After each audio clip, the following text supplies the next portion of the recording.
Qualquer tipo de constrangimento deve ser denunciado e punido. Entre os mais comuns contra as mulheres, principalmente, está aquele cometido dentro do transporte público. A situação é tão absurda que foi feito até um levantamento. Os números são surpreendentes e vamos falar sobre isso no quadro Seus Direitos de hoje.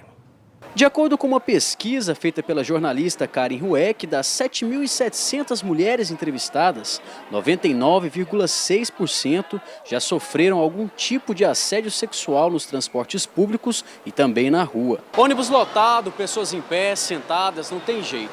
A falta de espaço faz com que muitos agressores aproveitem a situação para se aproximar, encostar, tocar, dizer palavras e fazer gestos obscenos. O projeto de lei vem com o objetivo de punir esse tipo de conduta, trazendo mais bem-estar e segurança às mulheres que dependem do transporte público. Nossa equipe percorreu um dos mais movimentados terminais de ônibus de Goiânia e muitas mulheres compartilharam suas histórias e relatos de assédios que já viveram. Eu vim da minha casa e eu conversando com o senhor, de repente ele estava conversando comigo, né?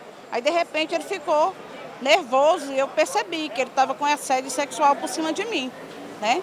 E outra vez também eu acudi uma moça, dos 14 anos também, um rapaz, dentro do ônibus. Um homem uma vez se esfregou em mim dentro do eixo. Então assim, isso acontece muito, né, no dia de hoje. Até minha amiga estava comentando hoje que o cara ontem estava se esfregando nela dentro do ônibus também.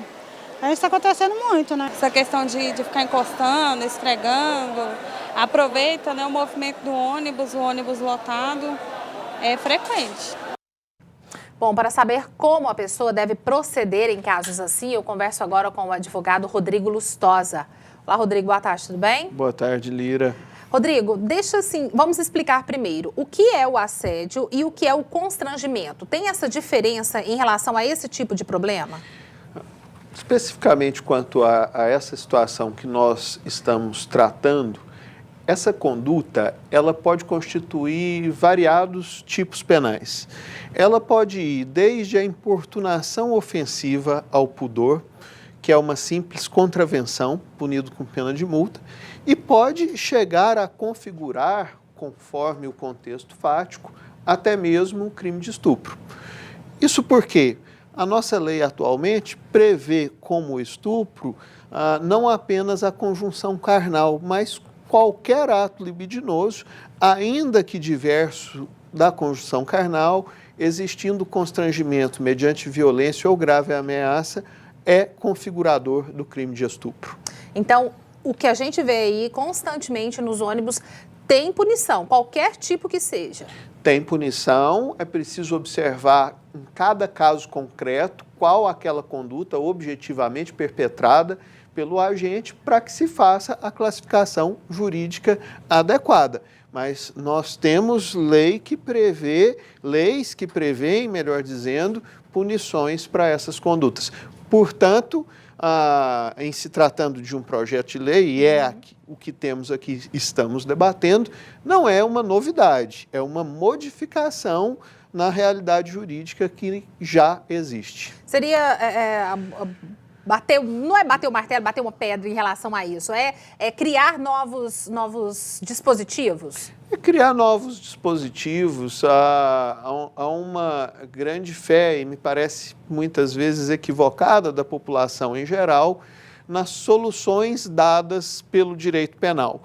Como se o direito penal fosse a grande forma de se solucionar os mais variados problemas, inclusive problemas ligados à dignidade sexual, como é o caso. E muitas e tantas vezes a própria sociedade destinatária desse ordenamento jurídico se vê decepcionada ou frustrada porque o direito penal, em termos de prevenção, que é o que se espera, nós não estamos discutindo aqui a solução após o fato. O que se pretende, na realidade, é que o fato não chegue a acontecer. E para isso o direito penal, nós sabemos, é pouquíssimo eficiente. Muitas pessoas acabam, principalmente mulheres, acabam não denunciando. E para fazer essa denúncia, de que forma seria? As subnotificações, em casos dessa natureza, ela é uma realidade, a subnotificação é uma realidade e ela também é um dado complexo no sentido de que possui várias explicações e várias causas. A subnotificação pode derivar tanto do vexame, do constrangimento que uma situação como essa impõe à pessoa, mas pode, por exemplo, estar relacionada à descrença com a persecução penal, com o sistema de apuração, de investigação e ao depois com a punição. Seria não acreditar que vai funcionar essa denúncia? Que vai realmente chegar ao ponto final? Seria acreditar que isso não funciona, que isso não vai acontecer. Lamentavelmente é assim, não apenas em casos tais, mas também para outras infrações penais. O procedimento é o procedimento comum. Quando nós somos vítimas de crime, nós temos que buscar as autoridades policiais. Nesse caso, se a vítima for mulher, ela deve buscar uma delegacia especializada no atendimento à mulher, mas não é um problema a que só as mulheres estão sujeitas, e sendo a pessoa agredida do sexo masculino, pode procurar a delegacia de polícia da circunscrição em que aquele fato tem acontecido. O que é preciso, Rodrigo, para levar isso aí até a delegacia? É como outros casos também, é preciso ter provas? Por exemplo, a gente está dentro de um ônibus, né? E isso acontece. Eu posso ter ali outras pessoas que viram a cena e posso levar isso aí? Seria por esse caminho?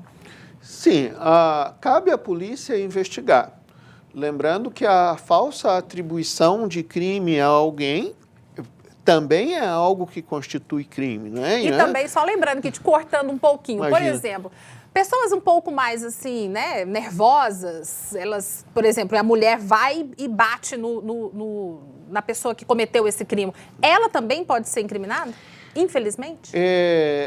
Aí é preciso analisar esse tipo de resposta em cada caso, porque nós podemos ter desde uma situação de legítima defesa, nós podemos ter também aquilo que nós chamamos no direito de inexigibilidade de conduta diversa, quer dizer, a pessoa submetida a um constrangimento dessa magnitude, dessa natureza, na presença de vários, a ela não caberia outra resposta, são fatores que levariam, grosso modo, à impunidade desse que reage, mas pode haver também aquele revide de que se dá de forma excessiva, extremamente, às vezes em muitos casos, e deliberado, e isso pode ter reflexos, então, penais para aquele que inicialmente estava na condição de agredido, mas que deliberadamente, após, passou a condição de agressor. Que situação, hein? Já passa pelo constrangimento, já passa pela situação. Você vai tentar se proteger e acaba nisso. É possível Enfim, que se chegue a esse ponto, vamos esperar lamentavelmente. aí, né? E principalmente que as pessoas tenham